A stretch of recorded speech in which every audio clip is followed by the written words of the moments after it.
Good morning mga kadungo. Papakilala ko sa inyo ngayon yung aming Ilocos White Gold. Yan. Bakit tinawag na Ilocos White Gold? Dahil minsan ito ay mahal ang presyo. Yan. Ito ang Ilocos White Gold. Yan. Ang native bawang. So, tuturo ko ngayon kung paano maghimay, maglinis ng buo.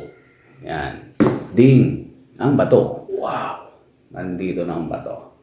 Yan. Pitpitin lang ng buo.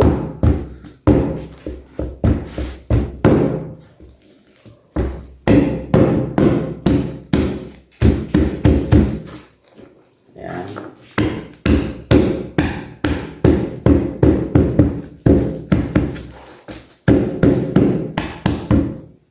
Yan. Tapos, isa-isahin.